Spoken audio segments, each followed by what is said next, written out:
Happy Friday Eve, everybody. Happy Thursday. Happy Thursday. It is your main man, Christian. I hope y'all are doing well. I'm in the studio with my brother, my good friend, Kingsley, Adeyemi, a.k.a. Big Kang, the super engineer, the guy with the best ears this side of the Mason-Dixon, bro. If you are an artist of any kind, it don't even have to be music. You anybody who needs sound manipulated to your best interest, call this guy. Like, he gives so much of a damn about what your products sound like. It is insane. You don't really run into people who have the dedication to that craft that he does. And, I wanted him to come on the show today, and I want to talk about the state of music, how the government is playing a role in what I think is the oppression of the artist through the changing of the industry, amongst other things. Before I let Kingsley introduce himself, I do want to make a brief announcement. The name of my show is no longer Christian in Focus, right? Why did I do that? Because it just kind of didn't make sense. So I changed it to Politics with Pan. If you don't know me as Pan, you will watching this show. If you do know me as Pan, you know what to expect. So without further ado, Kang. Yo. It's your boy Big Kang. Yeah. What you want me to tell him? Tell him who you are, Kang. Okay. Tell him who you are, you know what I'm saying, what you do, where they can find you. Yeah. You know what I mean? Are you a Charmander or are you a Squirtle guy? You know what I mean? Like, who are you? Well, Big Kang, Nigerian, as you can tell, Niger boy, even on my chest. Love music. Audio engineer, producer, the whole nine. I don't know. It's a lot. I'm very layered. So if you want to know anything about me, I'm a nerd. Love anime. Love working out. Love music in general. Known him from Prairie View, of course. PV. Shout out to all the fans. But yeah, I don't know, man. I'm a butterfly, man. I do everything. People know me for a lot of things, but if it's more than likely 9 times out of 10, it's music related, and that's it. Yeah, in a nutshell. And if you was to start a new game of Pokemon, I'm picking Squirtle. I'm Squirtle again. I'm definitely picking Squirtle too. I started a game with Bulbasaur one time and was very pissed. Oh, damn. Yeah. He get flamed up like a lot. Like the bird Pokemon, the fire Pokemon. Mm-hmm. Like he alright against rock Pokemon. I mean, about the gates, if you pick Squirtle, the first gym leader was Brock, so that was easy. This is true because of Stone. This is true. So if you didn't know, but yeah. If you didn't know, for Squirtle all of those, cooler. I don't know. Squirtle is a better. He's a better quest mate. Yeah. He's a better quest mate. I wouldn't want Pikachu. First thing, I wouldn't want Pikachu. Keep Pikachu away from me. Like, on the show it was all fine and dandy, but on the game, Pikachu not that guy. Yeah. He's not that guy. I used to kick Pikachu's ass. Yeah. Only in Pokemon Yellow where he was useful because he was the first one to start with anyway. Yeah. Nah, I didn't get that one. I think that's when they had like the yellow, red, blue. Yeah. I was a blue guy. I had blue and I was a blue. Years. Yeah, never. Decades ago. Man, I got a Game Boy Color in there somewhere. One of them like purple see-through ones. Oh yeah, Yeah, I don't know where it is. If I can find it before we finish, I'm gonna show everybody. I might. Yeah, I want to put some batteries in it and like play a game. Check it out. Yeah. See, I think it should still work. I mean, you play it a lot of hours, you're gonna be missing. I'm gonna be in there. You're gonna be in there. Yeah, I'm gonna be in there. And you're gonna have to get a lot of batteries. They ran. Yeah, but we got rechargeable ones now. Yeah. So it should be all right. Hey, good evening, cuz. Good evening. Hello. So, as always, right, as, I've kept to the tradition, I have an artist that I would like to share with you all. Another good friend of mine. This young man is dope. He's an R&B singer, actually. He's a crooner, a crooner. You never heard of him? Yeah, he's a crooner. If you never heard of crooning, right, it is like professing profound affection, right? Like, baby, please, right? You know what I'm saying? He lives in the realm of, I would say he's like I don't even know who to compare him to for real. It's not comparable. But like the music is gonna make you feel something. He go by the name of 96 Miles. Known this young man for a very long time. We lived in Japan together. Yeah. We all met in Japan way back in the day. Really good family friend. Comes from a very musical family. You can look that up, see who we related to. see what kind of jams they done put out. But bro done struck out on his own. You know what I mean? And he got some serious jams, and we finna get into one of them. It's called Late Night Reply by 96 Miles. We gonna jam out.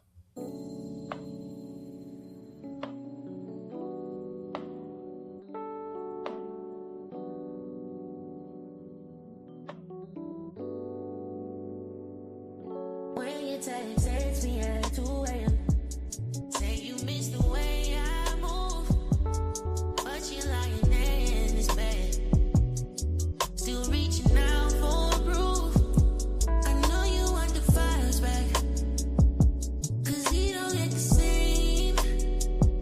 You keep scrolling through these throwbacks, trying to cover up the pain. Late reply, you still call me every time you feel alone. Late reply, you still call me even though you got your own. Late reply, you still call me every time you feel alone. Late reply, you still call me even though you got your own. You say he buys you diamonds, but they don't shine like my touch.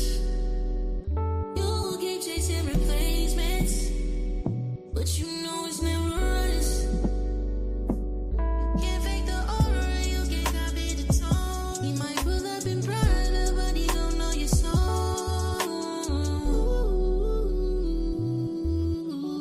Yeah. Late reply, you still call me every time you're alone. Late reply, you still call me even though you got your own. Late reply, but you still call me every time we feel alone. Late reply, but you still call me even though you got your own. Yo, so that was Late Reply by 96 Miles. Kang, what you think about that? That was fire. I'm thoroughly impressed. It was a really good song. Good production, very well mixed. Got the vibe. It got the vibe. It's got the Like, yeah. And I mean, I don't know if y'all can read lips, but I was saying that boy got heat in the vault. Like, he got a lot of stuff, man. So, you know, hopefully I can bully him into like dropping some more music so that y'all can enjoy it, right? Like, you know what I'm saying? What they say, bring back whatever it is. Bullying. Yeah, bring back bullying. Bullying right? Like, works. bullying, I mean, it's not a good thing, but it works. I mean, I think two things can be true. I think two things can be true. Like, if I can punk you into your potential, I ain't mad at that. It's like a positive and a negative. That's the way you approach it. I'm positive bullying. Yeah. I think positive bullying, a little shame. A little shame. Like, I think a little shame is healthy. Yeah. Yeah. You gotta feel bad about something. Like, damn, I shouldn't have did that. You know what I mean? Like, he's got great music. Great music. Fire. That's Late Night Reply. 96 Miles. It's scrolling, along the bottom of the screen right here. You can follow him on all the social medias. He on there. You can find him on Spotify, YouTube, Apple Music, Tidal, SoundCloud. Wherever music is played, is there, right? You know what I'm saying? I got 2 more tracks from 96. We're going to get into that. So, I don't know. If y'all don't live in Houston, y'all ain't seen the news. Or maybe you have. I hope it didn't make national news. I really hope it didn't. But I was so disappointed when I got on Twitter and seen that the news was true. That our county judge was removed from the Houston Rodeo by the law. And I am disheartened by it. Because what are we doing? What are we doing, bro? Like, so let me say this, right? If you don't know, right, like your elected officials are regular people. I would like to say that, right? Like they get elected to do jobs. Like they got to go to work. Like they're going to work, right? Like, so in this instance, this lady, right, has decided that because she is in charge at her job, right, like that she can just kind of do whatever she want to do. Like that's what she decided doing that, right? Like her being the county judge does not supersede like reality, right? Like, am I making sense? I mean, basically, she thought she could superpowers that are not gonna say superpowers, but like she could do things, cut corners. I don't know what she was even removed for. So. Like I get so she wanted to be down on the floor, like right in the dirt, right in the dirt. They're called shoot seats. Shoot seats, okay. Yeah, and they cost like $450 a seat, like right to be like right up on the thing. And the rodeo is saying like, yeah, she came to the rodeo X amount of times, right already. Like, and we showed her love, right? And she just felt like, it's almost like from the way that it is being portrayed, it's like, you look out for somebody, right? You invite somebody to something, and it's like, yeah, come through. And then they keep bringing more and more and more people and wanting to come through again and again and again and again. I'm getting you. Right? Like, that's, you know what I'm saying? And it is because that person feels entitled to what it is you're offering for whatever reason.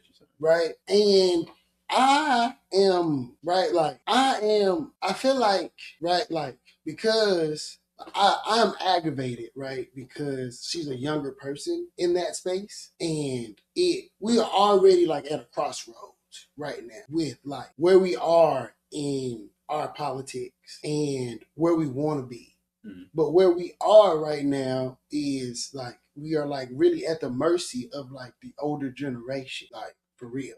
Think about our federal government, you think about our local government, like you don't really see too many people our age like representing us in government. Nah, for sure. You don't really see that. Now, like, she, like, we, you know what I'm saying? We're not that far in age, but she is in that group of, like, young people, like, young leaders. You know what I mean?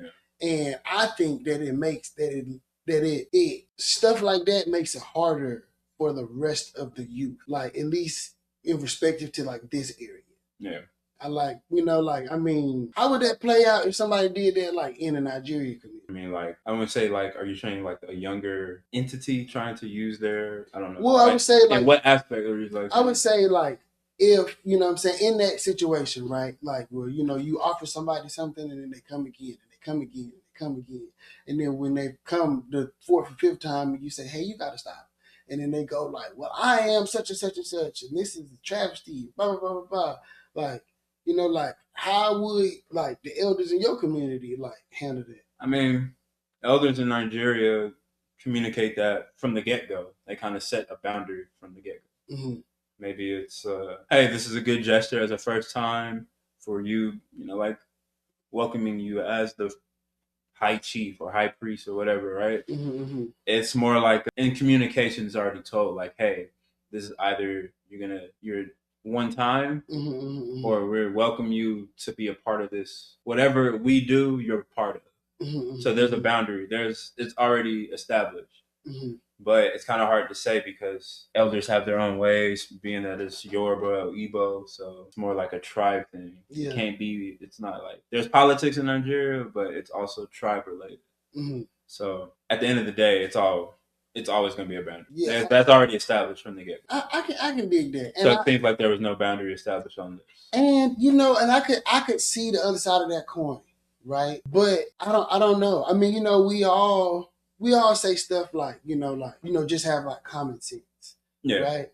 But what's right to me, not right to you. You know what I mean? Mm-hmm. Like, even though we may agree that like, we may agree universally on some things, like how, like a person who will go to a party uninvited. Okay. Like, you know what I mean? Like, until somebody tell them like, yo, who do you know, or why? How are you here? Why do you know what I mean? Like, why would you do that? I don't know. Nigerians are a little different. Like weddings, they love inviting people that ain't got nothing to do with the wedding. Yeah. So it's kind of hard for me to call it, but it just depends on what it is. Mm-hmm. Again, boundaries could be set. If they tell you off the get-go, hey, family's the only ones invited. Family's the only one invited. Mm-hmm. Mm-hmm. No matter if you're the lead pastor of the church or whatever. So do you think that in this instance, right? Because I don't want to be so hard on, you know what I'm saying, the actions, you know what I'm saying, on her. But like, would you, to play devil's advocate, like, you think it would be fair to say that they could have had better communication, like at the onset? Because in the correspondence that I saw, right, like, she put out her statements, the rodeo put out their statements. She been going hard. So I haven't seen the context of all that. Like, I mean, like, so if you were to like as you're peeping that, like, what's the context? What does she feel like she didn't want to pay for those seats, or Well, she felt like well, I definitely what don't was think. why was there being removed such a back and forth? Because I mean, at the end of the day, maybe she knows that like yeah, you're a city official, but like you're judge or whatnot, but like you're not. You thought you get free tickets being the judge. I mean, I And that's honestly, like I'm saying, like that should be a boundary that should be explained to her like ahead of time. I mean, I I don't honestly know. think that yes, right? Like, I honestly think that yes, she thinks that. I think that a lot of elected officials feel like because I am city council such and such, or senator such and such, or whatever such and such, that everybody should just open doors for me and give me whatever it is I want. So entitlement of the position that you think. I definitely think that. I don't think that this is something that is just like exclusive to her. Yeah, that's what I'm saying. It's Yeah, like, yeah, yeah, I yeah. mean, like for anyone else who may have felt that way, like you say, they're regular human beings. They're just regular citizens like everyone else. They probably just gotta communicate that a little bit more. A little bit. I mean, maybe. I mean, Because rodeo officials, city officials, I don't know how that works. well, so like the rodeo is its own independent entity. Right, It's that's a what I'm saying. nonprofit So that no one goes. So it's like, all right, bet your engineering firm rents out a building that the county owns, right? You know what I'm saying? And because she in charge of the county, you feel me? Yeah, let her come through and kick it. But she coming through with people, with extra people. Like she ain't really coming through by herself, you feel me? But you accommodate, right? Because y'all have like a working relationship. Like this is the way that it is being like portrayed, right? Y'all got a working relationship. Right. But then it just kind of goes a little bit too far. Yep. Right? And the person is like, well, you know what I'm saying? You've been kind of like letting me come. And it's like, yeah, but I'm paying for this. All right. You know what I mean? And a lot of what I seen, it was like, oh, well, like, I'm, you know, like, I'm the county judge. Like, you shouldn't, you know, like, I've always been able to do this, like, whoop-de-whoop-de-whoop. But I'm still paying for this. Like, this is my time. Like, you know what I mean? Like, where's the line there? I don't think it's a line. Again, it's just like a communication. Yeah. From the judge understanding that. And I don't know how that works. I don't know what perks they may get, what's been said under the table, who knows what. If it's an entity, like, I mean, I know people at my job that have like inside for the rodeo, you know, they're volunteering and stuff. So they get to get badges and stuff for people, but they ain't giving us free tickets. So we know not to ask for no free tickets or free entry. You know what I'm saying? It's like, we should know. There's a clear delineation. Yeah. Like in the, there should have been that from the beginning. If she felt slighted, I mean, that's on her. But definitely felt slighted. If she felt slighted, that's on her. Definitely felt slighted. I would really like for her to get a public relations team. Oh, damn. I would really like for her to do that. I would really like for her to let somebody else handle what she says on social media. It's like that. Yeah. Wow. Yeah, I would really like for that to be the case. It's just not, I don't know, like. I wouldn't expect it to have been like headline news like that. Bro, it's headline news. That's crazy. I'm like, what the hell is going on here? Like, what, bro? And then the Houston Police Union was going crazy. Like, look at this. Man, that's nuts. I'm gonna share my screen. Like, I don't like this. Like, I'm not even gonna lie. Now, it is kind of funny. Like, not even gonna act like it's not. Because it is kind of funny. Like, oh no. They made this picture. I'm the county judge.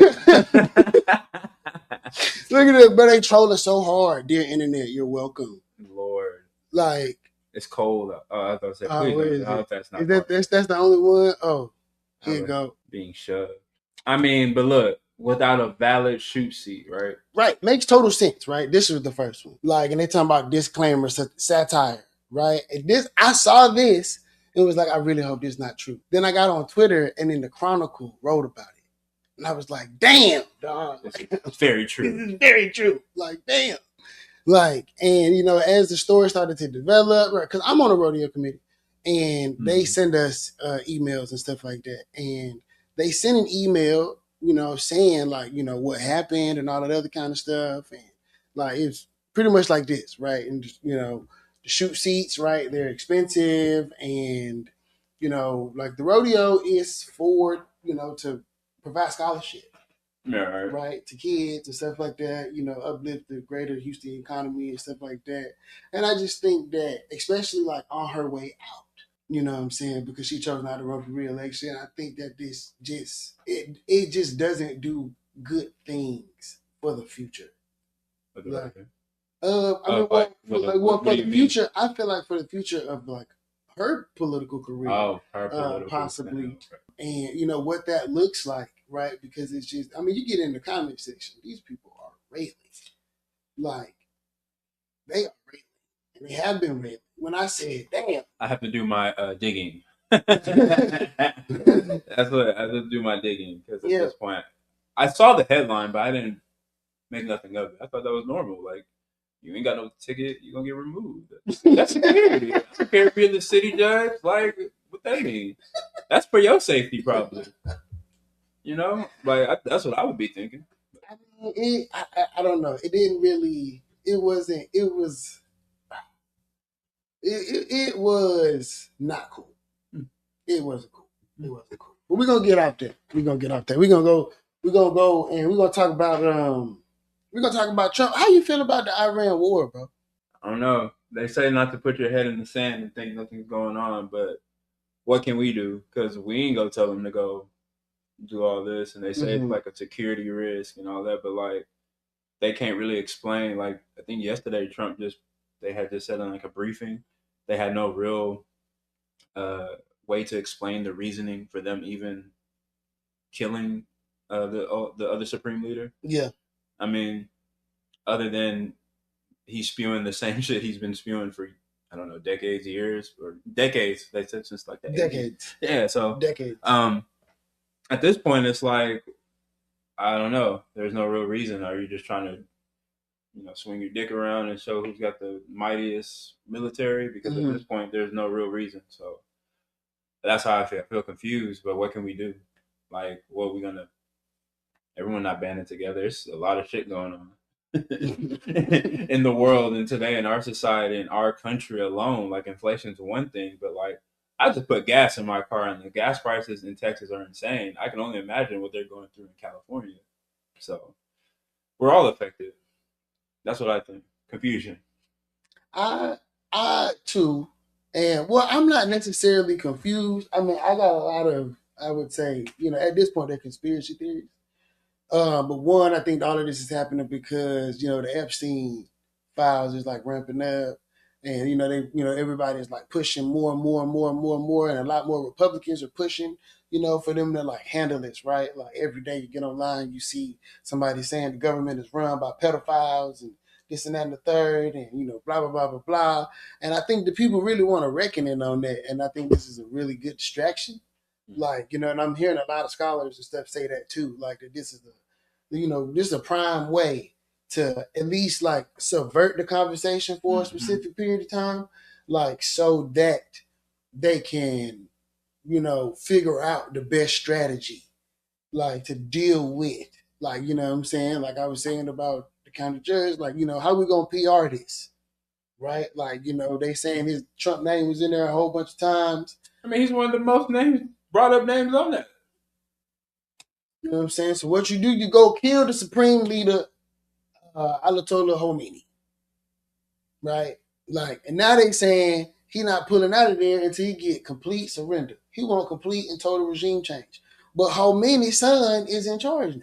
Yeah, and he's already not backing off of that stance. I think he just closed the port or something like that. The Strait of Hormuz is where, like, I think 80% of the world's oil comes from. Yeah, right? most of the world's oil comes from. What we paying, $297?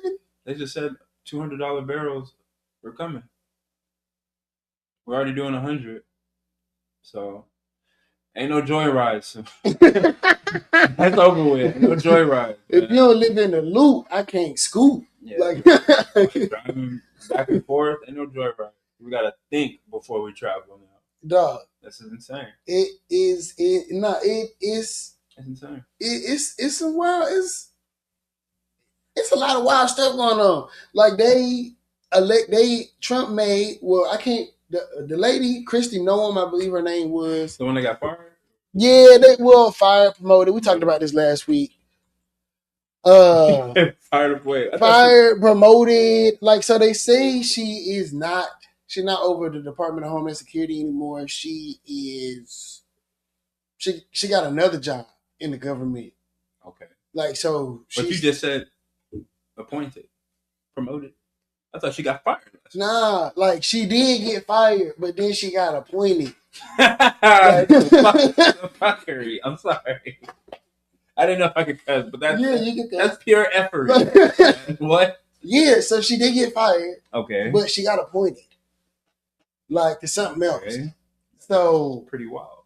Yeah, I mean, and they made Mark Wayne Mullen the head of the Department of Homeland Security.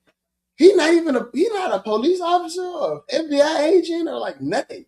He's never done anything. No, he got an associate's degree in construction science. Well, there we go. Like another unqualified over our lives and security when we go to sleep and wake up. Like, yeah, wow. He got an associate's degree in construction science from some small school in Oklahoma. And and it's because he's a senator. Like he gets to like do this job. I assume like that qualifies him to be able to be the. How do you even get to become a senator? Oh, I mean, bro, an idiot can become an elected official, bro. Like I'm like, ain't no qualifications to become nothing. I mean, like outside of the stuff that like you got to be a lawyer to do. Mm-hmm. Like that's really it. That's really the only qualification. Like to become a judge, stuff like that. That's pretty wild. Like, yeah, you don't have to do shit. You don't got to go to college or nothing. Nah, excuse my ignorance because I'm thinking like when you things like that, like you're state officials. Anybody can become a state official. You don't have to do shit. I mean, I could have said that knowing that Trump ain't done nothing and he's our president. I mean, well, he at least has like a master's of business administration. Oh, okay. Yeah, he do got an MBA. You know what I'm saying? Like he did go like the rich white route, right? Like for sure. That's usually what rich white people do. He probably owed debt on his damn loans for that. Yeah, I mean, no, probably not. He probably figured out a way to swindle the school into paying him for going. He swindled schools, hotels, casinos, everybody. Yeah, like I mean, usually like rich white people. They send their kids to, these prestigious schools and stuff like that. And they build up these networks. They run for office because they know other rich people. So they help pay for them to be able to become. Yeah, you just got to have money. Yeah. You really just got to have money. We're swindling. You don't really got to be anything of substance for real. Crazy. Yeah. You would think that because we're brown. Mm-hmm. Right? Like, so then that matters. Like, it does. No, you know what I mean? Like in our community, like, like did you get a degree? Right? Or, like that matters. They're gonna look, they're gonna ask. Yeah. But you're saying it don't matter, no. Like even a long time ago, like people who used to work on Wall Street, they didn't go to college. Yeah, like the brokers. Yeah, they didn't go to college. But they just understood they just knew people who would show them how to do it. Yeah, but they didn't go to college. They didn't make it. You had to get a degree to work. That kind of reminds me of like stock trading, or like, Wolf of Wall Street, bro. Yeah, Wolf of Wall Street. Remember the guy what's his name with the teeth? Jonah. Jonah Hill. Jonah Hill played his character. Like he was like a vacuum salesman or something like that before. Yeah, but that's all it is. Is really it's just sales. Sales, yeah. For real. So if you teach them how to sell, then like they can do it. Yeah. Right. Like I mean. Same thing. To be a politician, you have to be charismatic. You have to be likable. So this guy, Mark Wayne Mullen. Yeah, in his community. Very much so. Very much so. Charismatic. Very much so likable. Very much so. Somebody that the people in his community can look to and be like, he understands me and my issues, and I send him to this faraway land to represent us. No, because he don't say the right thing. So it don't really matter about, like, your education don't matter for real. Like in politics, like now it's a thing. I mean, for sure. But like we have had 1,000 idiots represent us. I mean, we got. Let me shut up. Yeah, you know what I mean? So for everybody who don't know, if you aspire to be a politician, I don't care if you black, white, blue, green, red. If you aspire to be a politician, you can become a politician. You really just need to be able to pay for your campaign and be able to enamor your audience. You want to think about these people like rappers, right? Mm-hmm. Like, you know what I mean? Like people listen to specific artists, like period, right? We're not just gonna say rapper, right? Artist, entertainer, right? Because politics is theater. Yeah. You know what I mean? Like they, we all know that they're not telling us everything at all times. They're trying to keep us calm, so and so forth, right? Because they gotta manage the crowd, right? You know what I mean? So you gotta have somebody who exemplifies like strength, calm, things like that, so that when there's a crisis or something like that, they will be expected to perform in a way that will like make it easy for the union to like go forward. Right. But again, you can just be anybody Right. and get the job. The more you know. Yeah, no, definitely. Anybody The can. more you know. Anybody. It doesn't matter. Yeah, it doesn't matter. Doesn't matter. Any idiot can help run your city. Like, if people think that person is, this person, they could just be cool. George W. Bush. Yeah, you know what I mean? Like, he was cool. Yeah, C+ student. Yeah. Became our president. Yeah. He did it the rich white people way. 2 times. Right? His daddy was the president and the governor. You know what I mean? Like, and they were like oil tycoons. They're not even from Texas. Isn't that Arkansas or something? No, he's from up north. Oh, see, I don't know. He's not from Texas, but he put on a good accent. He played Texan. He played Texan well. Oh, Like, it makes my head hurt. Where's he from? That makes my head hurt. We've been bamboozled. He was born in Connecticut. Wow. Yeah. So he grew up in Midland in Houston. That's what it said. Yeah, I mean, I don't know how much of it I can believe. The line to Yeah, I don't know how much of that I can believe. But he is not from Texas. okay. Like, that is not, he's not from Texas. There's no way. Yeah. But you would think that he's like a full bred Texan. Like, yeah, but he's not. But you know what I mean? Like, check it out. Somebody from Connecticut was the governor of Texas. You know? You know what I'm saying? Like, you don't even got to be from the place. I mean, Stephen F. Austin's from Tennessee. Damn. Never know that. Yeah, he's from Tennessee. Well, Like, yeah, the more you know. If you want to run for office and you want to win, put Booby in. boobies. Let Booby spin, baby. Let Booby spin. So, King, I want to ask you, right? I had this conversation with Sierra about immigration and ICE and things like that. I haven't spoken to a Hispanic person about it on the show, and I think I would like to do so. Mm-hmm. But as a child of immigrants, and people who have immigrated here, and maybe be on work visas or whatever the case may be, what is your perspective on ICE? As far as from an African perspective, I don't know if the experience is different than what Hispanic people are experiencing because they don't talk about other nationalities. Yeah, I mean, for me, like I can't even tell you if I've experienced hearing ICE being involved with like a Nigerian family, like somebody. Really? So I can't really give you anything on that. Now, in terms of like, just in general, I mean, it's immigration. There's all laws. They don't want us here long enough unless you add to the dollar in some way. Yeah. So if you're not working or getting an education to stay here, they get you out of here. But like I said, nothing. I haven't ever heard of a Nigerian being removed physically or in a physical manner by ICE. Really? Really. That is crazy. Very crazy. Damn. You would think like outside looking in, there's a lot of people who come from Nigeria here just to visit. Yeah. And they end up staying here in some way, getting Like completely illegal though. I can't completely leave. They do it all the time. I mean, 419ers, bro. What are they called? In Nigeria, they call them 419ers. 401niners. 419ers. 419ers. Yeah, basically just finessers. What does 419 mean? 419 is like the code. It's like the nickname. Oh, 419. 419. Yeah, like that's just the street code of like knowing that person is on doing illegal shit. Mm.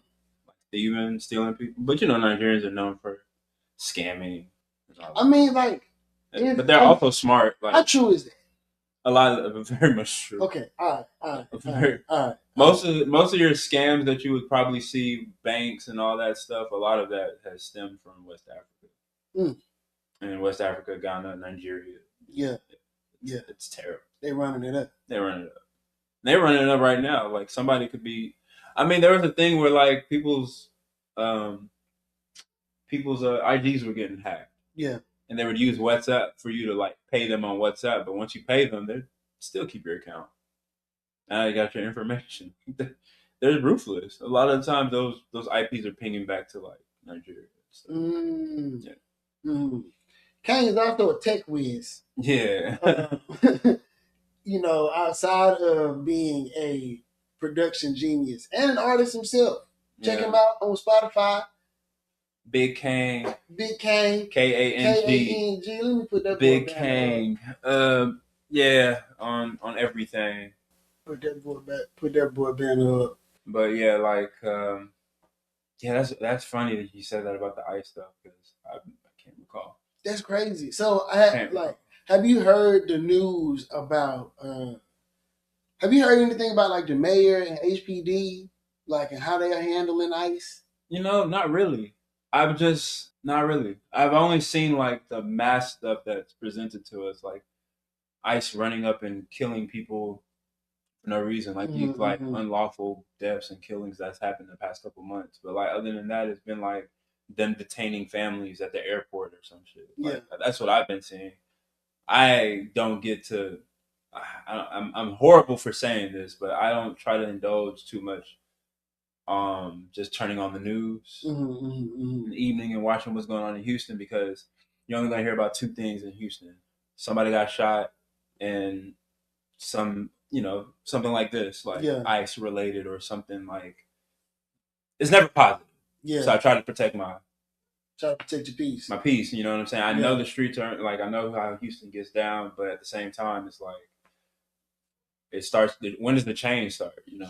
And they always say it starts with us doing something, but like we've been doing stuff for decades. It feels kind of hopeless, don't it? It feels hopeless. Like we try to do things and then we get brought back 10 steps because of the dollar, your tax bracket, where you live, like gentrification. Fucking capitalism. Like it is what it is, but yeah, like I said, I don't really try to pay too much attention to it. But like I see you have this here, like Mayor Whitmore. What's the? So that's why I was asking you about your thoughts on ICE. You know what I'm saying? Being that you come from an immigrant family, and what y'all's experiences be, and would it be anything different than what Hispanic people are going through in the area, right? And because recently Mayor Whitmire told the police because two police officers did something they weren't supposed to do, right, which happens. Right, all the time. Right, and normally when that happens, the mayor being the CEO of the city and like one of his departments, they usually, right. But I feel like that's a double-edged sword, right? Because we need these people to like protect and serve. You feel me? So you don't necessarily want them to quit or feel like you don't got their back. But like we gotta hold them to the flame, and be accountable for their actions. For sure.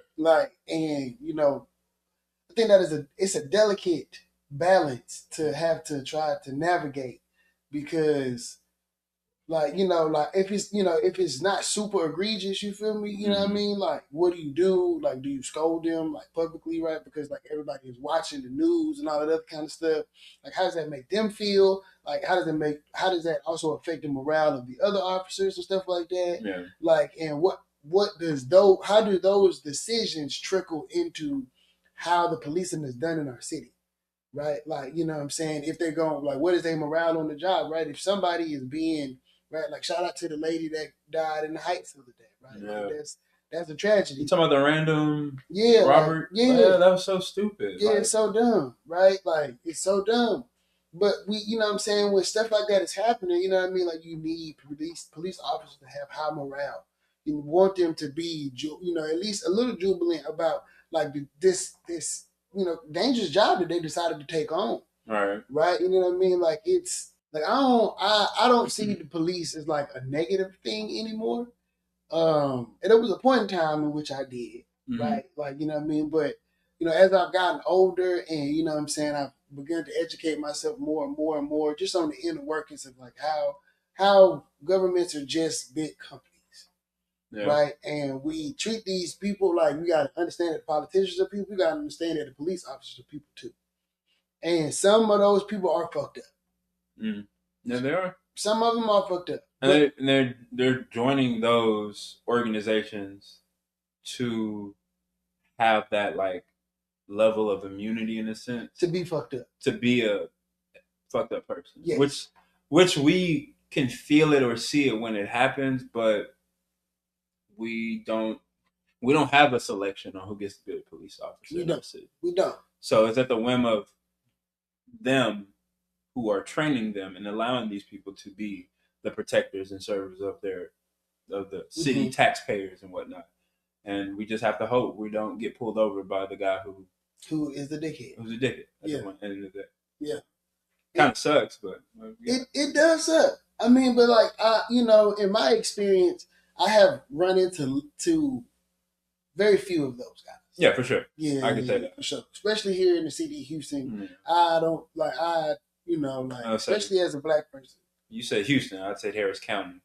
Yeah, Harris County for sure. Because outside of that, where I've had my personal run-ins with the dickhead officers, they were definitely Prairie View, Hempstead, Waller, these outskirts.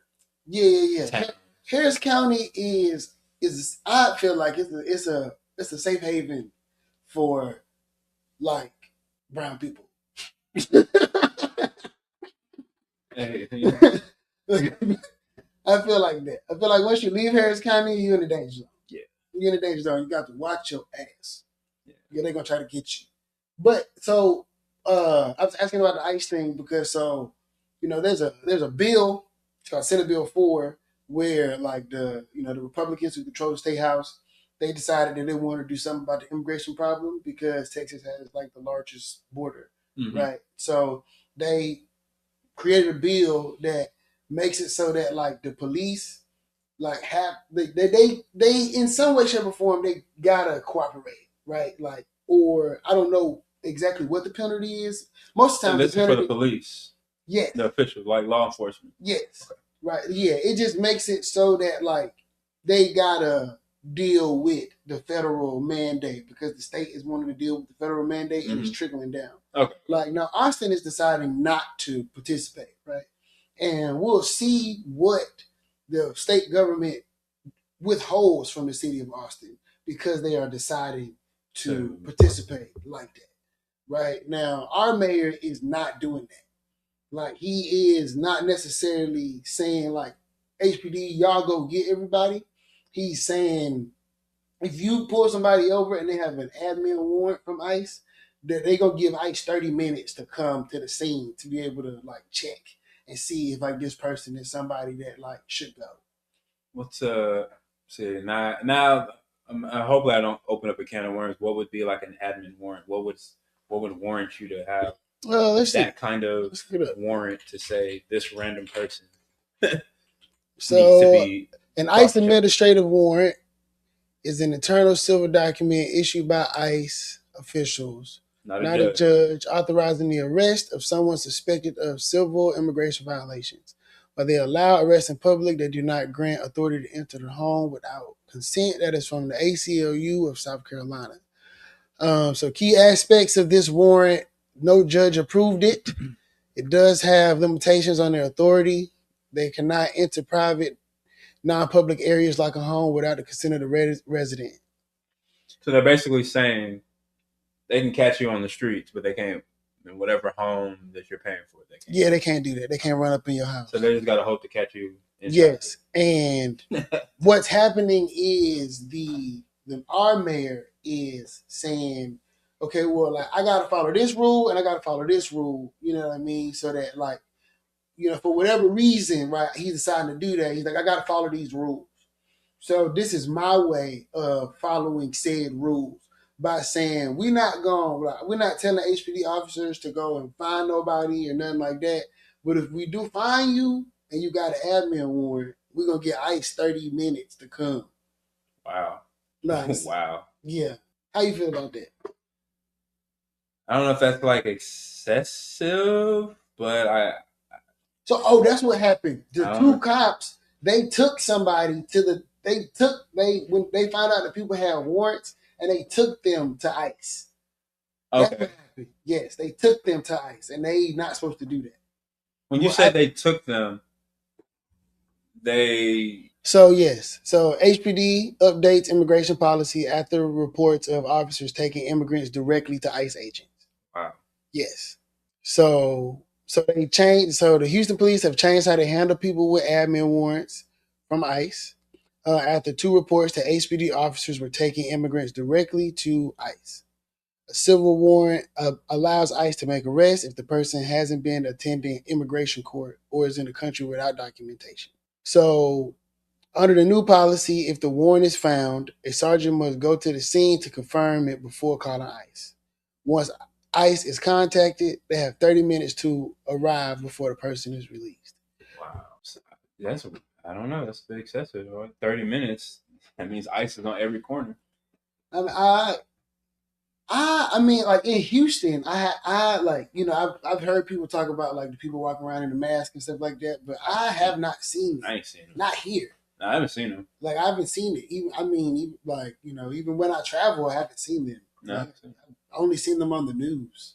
That's what I'm saying. Like it feels like I couldn't even tell you. Like, Like in our community, especially Nigerians, I've never heard someone being detained by ICE. I mean, like as a Negro, I've never seen them.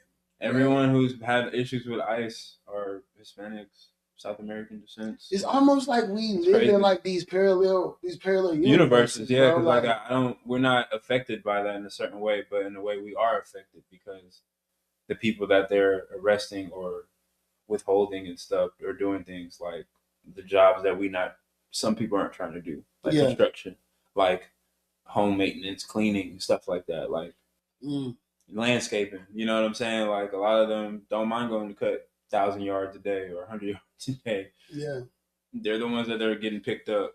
You know, so I don't know. It's pretty weird. I mean, the craziest part about this is our police chief is Hispanic. Oh man. His name is Noe Diaz. No, I don't know if I'm saying it wrong. I'm not trying to be rude or anything like that. Noe Diaz. So he's Hispanic, right? Like so. He probably is the ones that says, "Yeah, my parents are Mexican. I was born here, or whatever." Yeah, that's crazy. Yeah, probably. Yeah, that's crazy. Okay, so I mean, we've been Ryan, Nigerians don't be acting a fool. Yeah, so we're gonna get into this second 96 Mile song. Man, like Miles sent some jammers today. This one is called Sunshine Baby by 96 Miles. We're gonna check it out.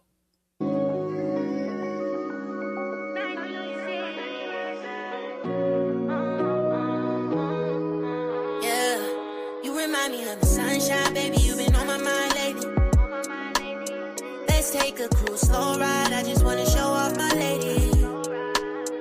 I don't care who sees me. I keep it P, I show my feelings. From the start, I've been so open, you the realest. Trendless, from the east side, she might trail shit. Bankroll, money counting up, check the digits. I got your heart and you got mine. We don't need a title to prove that. Sign my heart away on the dotted line. Pull the stars close to make the sky shine. You're the sunshine, baby, you've been on my mind lately.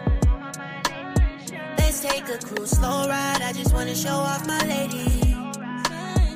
You remind me of the sunshine, baby. You've been on my mind lately. Let's take a cruise, slow ride. I just wanna show off my lady. Let's enjoy the vibes. Let's just live in the moment. Might not see tomorrow, so let's make it like it's the last time. Cuddle up all night, phone go off, not important. Let's tie our souls together, yeah. Let's make it last for a lifetime. You remind me of the sunshine, baby. You've been on my mind lately. Let's take a cruise, slow ride. I just wanna show off my lady. You remind me of the sunshine, baby. You've been on my mind lately. Let's take a cruise, slow ride. I just wanna show off my lady.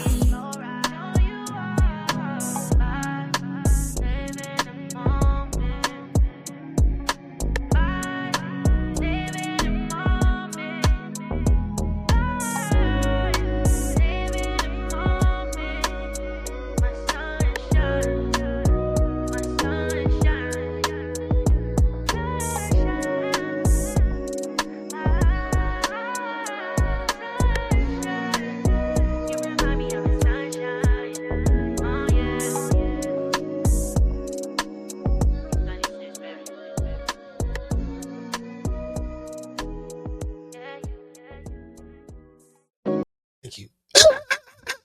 That's 96 Miles with Sunshine Baby. That's a jammer. I like that one. That's a jammer. Definitely a good one. That boy got hits. Slapper. That boy got hits. Certified. He's amazing. Check him out right here. 96 Miles on all socials. Check him out. Fire. So before we wrap up, Kang, I want to hit you with a blitz of questions, bro. Mm-hmm. And then we got one more track for the congregation. Praise the Lord.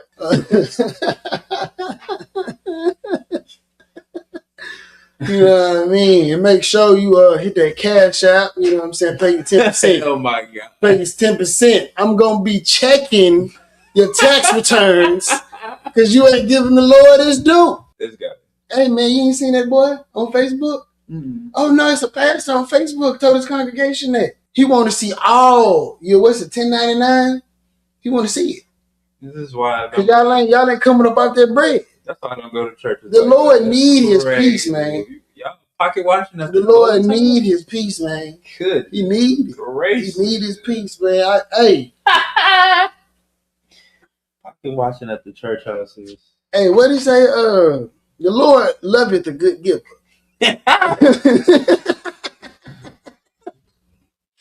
God is good, hey, bro. God is good all the time. Wild. Yes, Lord. Yes, Lord. Praise him. Okay, cool. I'm gonna stop. Granted, I'm sorry. It was funny. All right, cool. So, question one, bro. Where do you think manhood stands in America today? Like, you know what I'm saying? As far as like, with the shift in, in the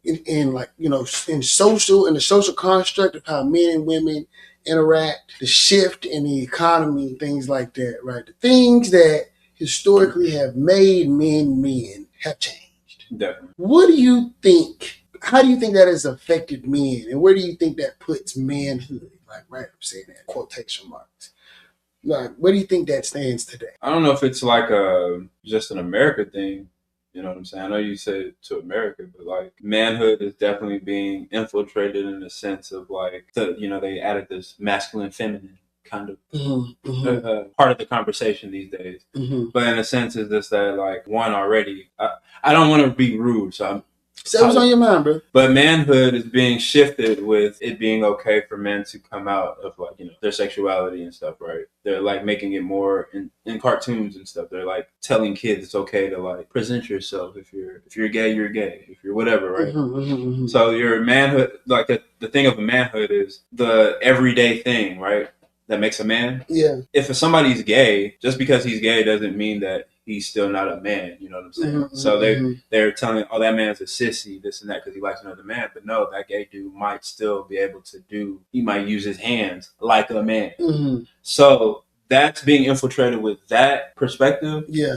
But as well as like the weight of a man itself of like providing and being the household, whatever king or whoever, the person controls. I mean, of course, now women are like, well, I mean, not the women just now, but it's been forever. Like most women in America, single mothers who take care of the house, or they're the breadwinner of the house in general. So I don't know where it's being shifted. I don't know how to like really portray that. I can just tell you that man got to step it up. Yeah, I'd say that like as men, we all got to step it up and get back to what it used to be. You know, I think people were so fixated on this whole poly life of having multiple women, right? Mm-hmm.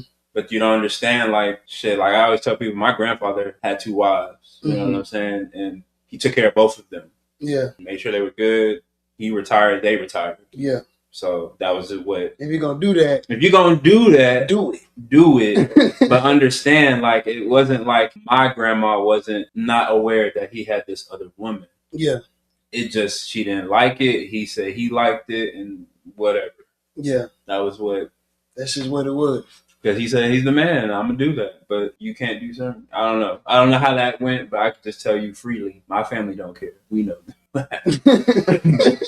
God rest his soul. Yeah. God rest my granny's soul. It's just, that's what it was. But he actually took care of it. So yeah. When you say that about like where we stand, I mean, it's still here. It's just being infiltrated. Like, we're getting hit with so many things that it's so easy for us, for women to say, this not a man. Oh, he not emotionally intelligent. Oh, he ain't got his own crib. Oh, he don't make. I just saw something earlier. A lady saying she would never be with someone who can't make more than $150K. I mean, you got to look this way, make this much money, believe in God, do it. Like, they're just eliminating the playing field. Do you think that these social constructs are what make men, or do you think it's something that we, right, like that we are? Because we both read, what's that, the book about stoicism? Not stoicism. What's that? No, you're not talking. No, that wasn't a book about being stoic. Stoic, yeah. I was gonna say you just sent me like the definition of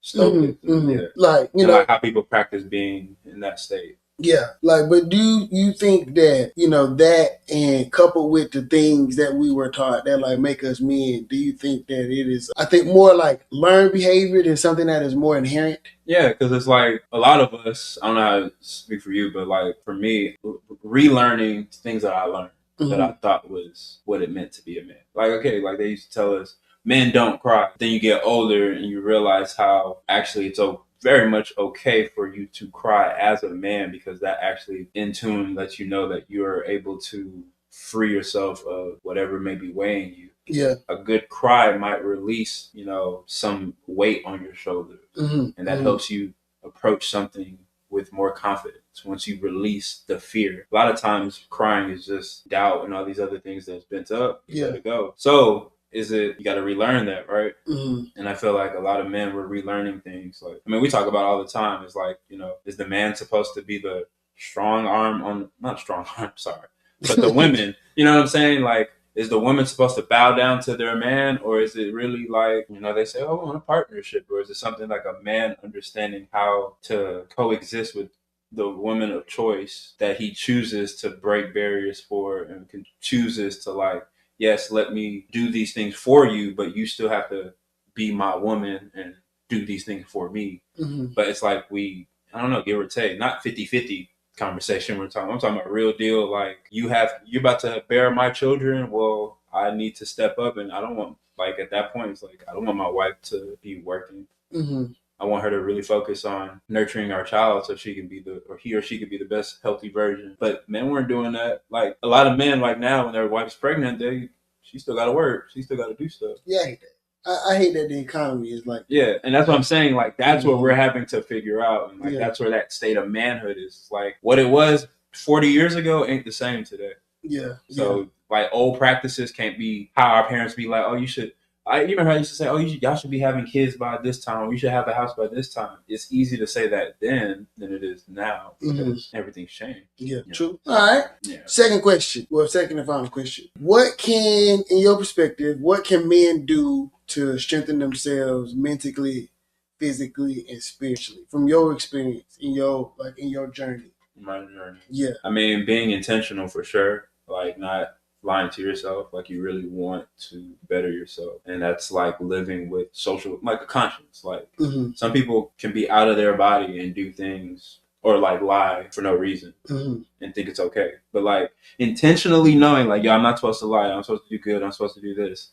That's the first step. Because anyone, if you really want to like better yourself spiritually, mentally, and physically, for me, it starts with fitness. And then from fitness, when you get to like your body, what you eat and what you put in is what you're gonna show, right? It's the same thing with like, what books are you reading? What are you looking at on social media every day? Like, what are you feeding yourself? And working out, like, how are you working out? Are you working out to failure, or are you just going for a workout? You know what I'm saying? Are you just doing barely enough? Or are you going in there to really strength train, to really get a sweat, to really be tired so that your body, that's what you're getting back. Yeah. You know, when you put your body to the test, it's going to come back and it's going to get stronger and stronger. So for me, when I would say that is fitness, being intentional, and just, you know, me spiritual, you know, getting right with God, whether that's praying in your way, you know, a lot of Muslims these days that I know, like whatever keeps you centered and knowing that like it is about just being a good human being. I'm not saying like you go be a purist,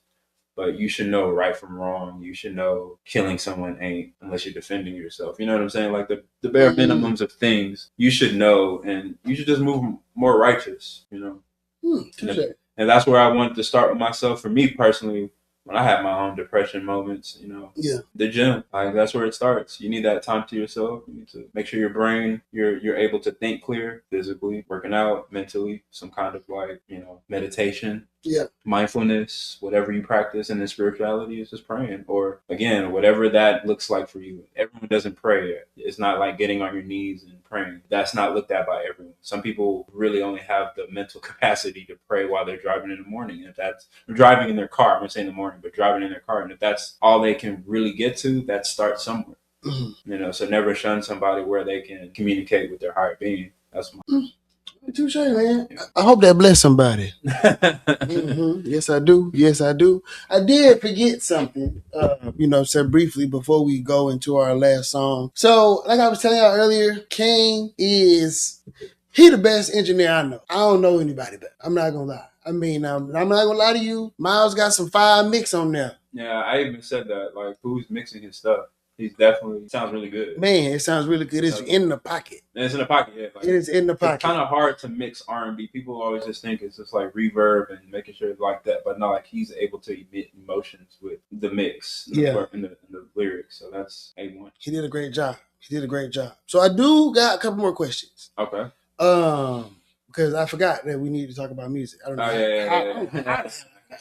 So, what are your thoughts on AI in music, bro? AI in music, dangerous in consumption, but productive in getting better at your craft, or say like if you're using it as a tool to speed up your learning of your skill set, whether that is producing or engineering or, you know, learning small details of either of the concepts, you know. So I mean, you think it is a detriment? If I were to explain it to myself, like if I were to explain it how you may know, somebody using Suno to write their song for them, and then getting on the internet and saying, hey, I have a new song, and it's all the Suno, what Suno was fed, bad. Yeah. But if I'm using Chat GPT on some real nerdy engineering, hey, I want to learn how to control RMS and loops. You know what I'm saying? That's like the way that's like part of the metering when we're mixing songs. If somebody goes on Chat GPT to understand those elements or how to manipulate that in their process of mixing, because RMS can be controlled by like compression. It's just literally how the energy, the average level of something. You see what I'm saying? There's a difference. You're having Chat GPT, you're having Suno make something for you. Yeah. But you're using Chat GPT to retool your skill set, like small detail things. Because you can go on Chat GPT right now and be like, well, you know, targets of loops or RMS or whatever when you're recording, mixing, and mastering. And you can go into detail. That helps with getting better. So you have something to like fall back on, because at the end of the day, you still got to go use the programs and mix and work on music to fully understand it. It's repetition. Yeah. there's no repetition in Suno. You just tell it, hey, make a song about me being sad. My girlfriend broke up with me. Boom, it spits out some lyrics. You get on your computer, you re-sing it. That's not creative. Yeah. So that's the detrimental part. Yeah. But if you're using ChatGPT or something else to be better, that's the productive part. Mm-hmm. Mm-hmm. That's where my stance is with it. That's a fair stance. That's a fair stance. So, do you think the government is doing enough to protect artists and their original work? Nah. And I mean, I think the conversations are starting, but they obviously are allowing Suno and there's like this lyric AI and all these other AI generated, hey, I'll write this song for you, or create this beat for you. Mm-hmm. That's obviously they obviously don't have the checks and balances in order, because everyone don't even know what the real rules are. You know, like some people are thinking, cool, Suno writes this song for me and I go re-record it with my voice. But you have to remember, you didn't write any of that. So somewhere there's a prompt that's been printed in the cloud and remembers that you typed in these lyrics. Somebody can find it and say, oh, this is made by AI. Yeah. Especially if you go verbatim, word for word, what it said. And I don't think the government's really doing anything about it yet, because even streaming services haven't been able to like block or deprecate like how AI streams from AI songs are still being collected on PROs from like BMI and ASCAP. Yeah. And people are getting paid off of it. But then also people are getting sued off of it. So there's confusion. Yeah, it's the Wild West right now. It's a wild, wild west. Like nobody really knows. And until, like I always tell people, until something major happens or somebody loses out like a lot of money or somebody's catalog, something's effed up, that's when they'll really dive into it. Right now, no one's affected. They're just letting everybody experiment. And that's because they're letting the AI learn. Yeah, at this point. Good assessment. Yeah. So the state of hip hop right now, where do you think it stands? I think hip hop's in a reset in terms of like, it really depends on how you look at it. If you're looking at mainstream, I think it's still, it's going to be however you view it in terms of like, who's your favorite artist, your Drakes, Kendricks, whatever. Like they're making music for us. But I think in reality, because of like how music is being spit out so fast and whatnot, and of course hip hop is still the leading genre, like most songs uploaded a day. I think it's in a reset. I think everybody's just doing whatever. Like there's nothing like people can say is like a certain sound they're looking for, or a certain artist that's outside of Kendrick is the pinnacle. Yeah. Everyone else is just doing whatever. And if it catches, it catches. If it doesn't, you go back to the drawing board or you go to a different genre. You know, it's like, I don't know. I still enjoy like hip hop. There's a lot of artists out there that I like that are new. That who you got? Put them on game. They got Destin Laurel. Destin Laurel? Yeah. Okay. He's pretty dope. I mean, of course, AJ McQueen, you know, that's, you know, just working with AJ outside of that. If I never knew AJ, I would allow, if I was a parent, I would allow my kids to listen to AJ. You know, that's how I feel about Rex Like Raj. Yeah, like Rex Like Raj is a great artist. Yeah. Like he has a great message.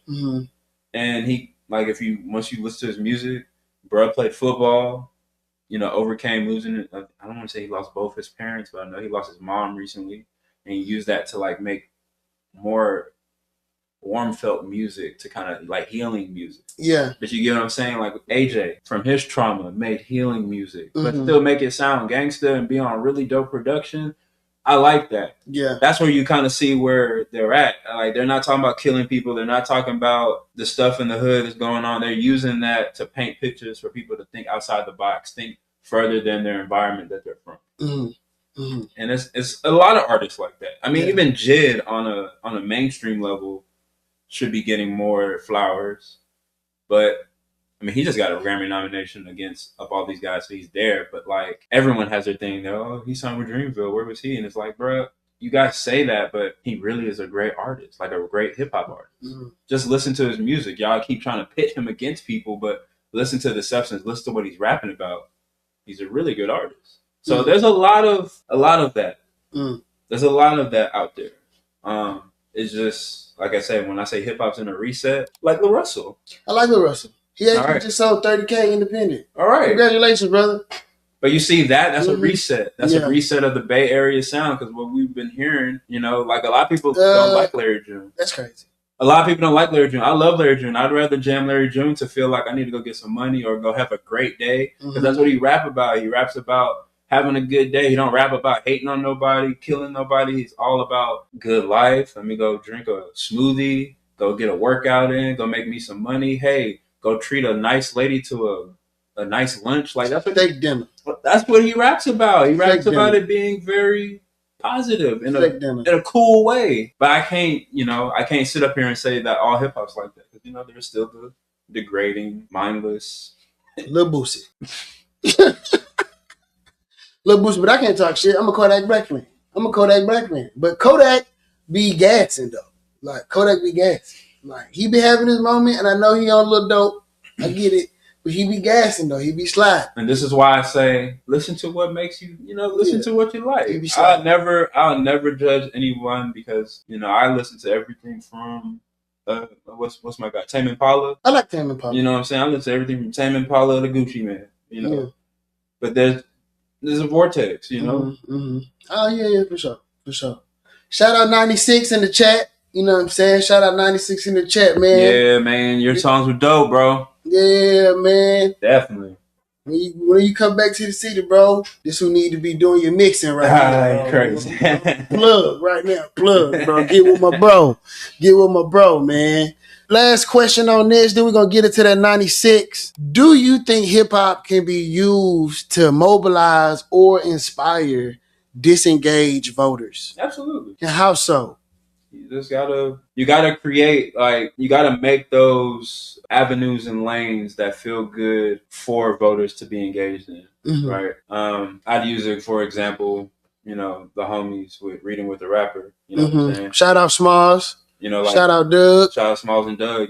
They could use that to spark the minds, because their demographic are definitely like the elementary, middle school kids before they go on to high school, right? You put that in their mind, and they hearing music that or they're digesting and breaking down music that speaks on those kind of elements, right? Yeah. That will kind of hit them to be more engaged with voting, or not even just voting for like a president, but just being more engaged with their community. You get what I'm saying? And you got to think of like the artists that used Buddy Rowe, how they used AJ before to kind of like present that message to kids, break this music down. But these are entities that are heavy into it. AJ used to be an activist. Yeah. Buddy Rowe is currently a lot of those high school students and freshmen in college. You know what I'm saying? It's just about what they hear. Yeah. You know what I'm saying? Not saying that they need to hear like songs like go vote or something. It's just like in between the bars and the decoding, if they do put these small things, words, lyrics to kind of spark the mind, it will spark. Touche. Yeah. Touche. So I totally agree. That's kind of my like, I don't know what to call it, my modus operandi, if you will, is to be able to try to figure out the best way to, really, especially, with being a Democrat, like how to bring culture more into what we're doing so that it feels more like community and not you being, your finger being wagged at you saying you should go vote because people died. Yeah, right? It should be I ain't more, gonna lie, excuse my French, but niggas don't give a fuck about it. They don't. Like, people, you can see because they're not voting, right? Like, so you can't tell somebody, well, because somebody died, you should do this, and then feel like that is enough to get them to participate in what you don't want them to participate in. Like, you gotta make it feel worthwhile. Yeah. And I know, right? Like, a lot of I'm into it because I'm into it. It's because it's something I like. But the everyday person, like they, why? Right? Like I already got enough going on in my life. I'm tired, bills, kids, the economy is jacked up. They're trying to throw us into World War IV, like, you know what I mean? And, justifiably so, a lot of them feel like what has been happening is going to keep on happening because these people clearly don't care about us because they just do whatever they want to do anyway. Yep. So how do we change that? You know what I mean? Like, how do we make it feel more Like they do give a fuck. They actually are advocating for us in a way that I can feel, that I can see it. You know what I mean? Like I don't like, and I think that hip hop as a culture, one, like because of respectability politics, like older people who look like us don't want to embrace the culture and let it flourish in the space as because it's who we are now. You know what I mean? Like I seen somebody talking about Wale dressing how he dressed being 40. Like what he's supposed to put on? Yeah, they're thinking like he's supposed to put on a suit now. Because he's 40, right? Like that don't even make sense. Jay-Z he go to the game dressed like that. Like they ain't on his head. Like you know what I mean? Like why he got like that's what I'm saying, right? Like is that rigidness? Yeah, I get it. That is blocking progress because like we don't dress like you, or our idea of what success should look like is not so close to like what white success looks like. And I think that like grappling with that reality on both sides is what's creating this, like, I want to say cultural war inside of the community. It's, respectability versus like everybody else. Yeah. And like we see with hip hop and music, it has infiltrated everything. Yeah. Every genre of music. So why wouldn't it also infiltrate every genre of society? But you got to understand that they're trying to show that. They tried to show that.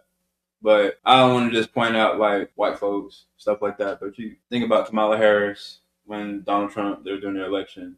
Megan Thee Stallion was brought out to pump up voters to vote Democrat. Lil Pump, whoever else, whatever.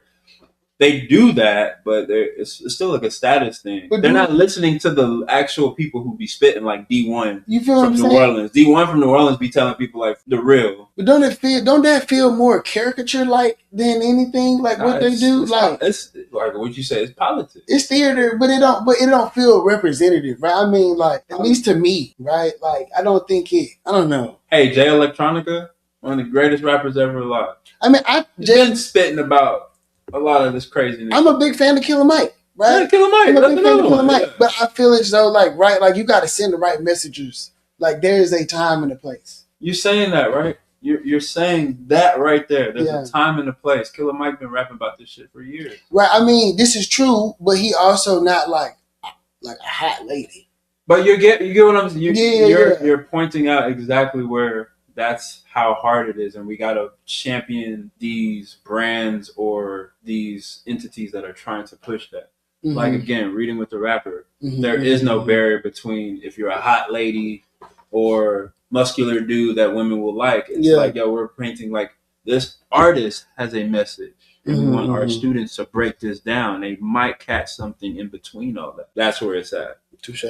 Because Killer Mike has been rapping about this. He has been. Community. He's been rapping about this. He's been La Russell without the social media feeding of that sense. Mm-hmm. Killer Mike been doing a lot of stuff on his own because he grew up on that Dungeon Family, come up. Like, we already been doing it on our own. Touche.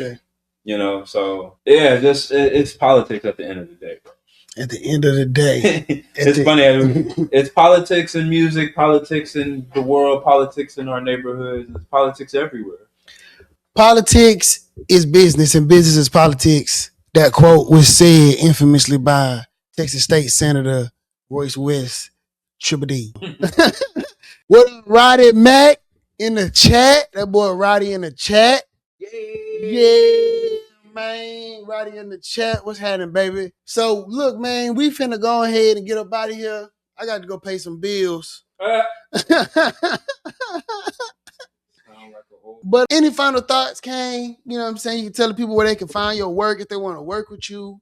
You know what I'm saying? Like, my final thoughts would be, the world could be pretty fucked up right now outside looking in, but just make sure your world inside here is being nurtured and taken care of, because at the end of the day, we can't really do nothing what's going on outside. We can't what they say, control what you can control. Control what you can control. We can't control what's going on over there. We wish them the best. A lot of us, when I say a lot of us, do not want none of that stuff going on. But inside here, I'm nurturing this every day. And that should be number uno. Amen. Amen. Follow my boy on the socials. Oh yeah, sorry. Follow me, Big Kang 713 on everything. We're gonna plug that business. Follow him on the socials. If you want him to mix down something, you feel me? Hit him up, ask him to sing some samples. I promise you, you're not gonna be disappointed. You're not gonna be disappointed. When I preview my new song, it's gonna be mixed by Kang, and you're gonna hear it on here. So it's gonna be fine. It's gonna be fine. As for me is concerned, you know what I'm saying? Hit my cash up. It's time for tithes and offering. I need that bread. I need that bread. I need that bread. Y'all not finna come and have me on the pulpit once a week, and you ain't gonna give me no money. The Lord want his due. Oh my God! All right, he want his due. He want his due. You know what I'm saying? Break it off. Break it off. You know what I'm saying? I need that. I need that. You know what I'm saying? No, but seriously though, I love doing this to try every Thursday. This is the last 96 song that I got. Shout out 96. You know what I'm saying? Appreciate you being a part of the show today. You know what I'm saying? It is an honor to be able to, you know what I'm saying, share. I love sharing music with people, period. So it is definitely an honor for, you know, you to be able to let me preview your songs across the internet and the world. On Beyonce. On Beyonce's internet, in Beyonce's hometown. Man. You know what I'm saying? So this song is called Better Half. That boy still crooning. He finna croon again. He finna croon again. Ooh, woo, woo. Ooh, woo, woo. Can you woo, woo, woo? Can you woo, woo, woo? Can you woo, woo, woo? All right. Better Half by 96 Miles.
Come get me, baby.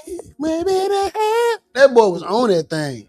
That boy, if you want to know what love sounds like, listen to 96 Miles, man. That boy say, I'm sorry that I get anxious and my ego tell me that I can live without you. What? Who is that? What is he? Luther Vandross or something?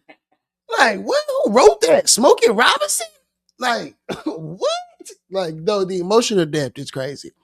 Yo, it's time to go. Man, Kang, I appreciate you, bro. Oh, yeah, for sure. Anytime, bro. This was great.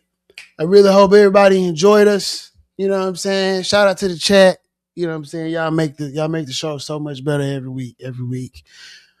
But it is time to go.